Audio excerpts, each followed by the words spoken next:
আমি রাকিবুল হাসান পড়াশোনা করছি শহীদ তাজউদ্দিন আহমেদ মেডিকেল কলেজে।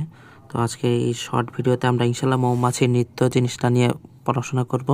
তো সরাসরি পড়াশোনাতে চলে যাই। মৌমাছির নৃত্য মূলত হচ্ছে মৌমাছির ভাষা বা ভাব প্রকাশের মাধ্যম।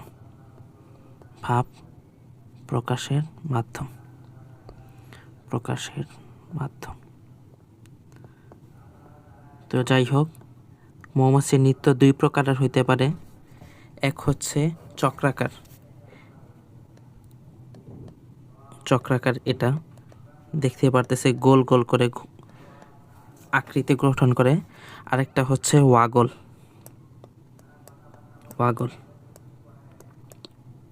নৃত্য। ওয়াগল নৃত্যটা হচ্ছে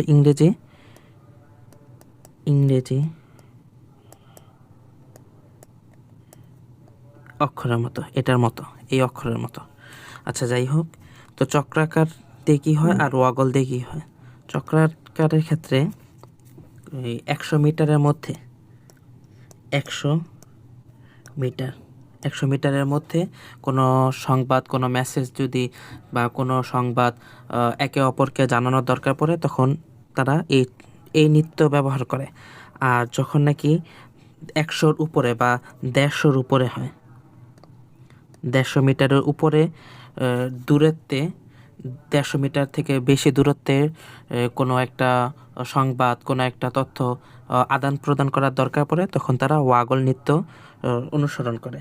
তো যাই হোক, এটা সম্পূর্ণ চ্যাপ্টার আমরা কভার করেছি ফুল ভিডিওতে, লিঙ্ক কমেন্ট বক্সে দেওয়া থাকবে। তো আজকের ভিডিও এতটুকুই থাকুক। আসসালামু আলাইকুম রহমতুল্লাহ।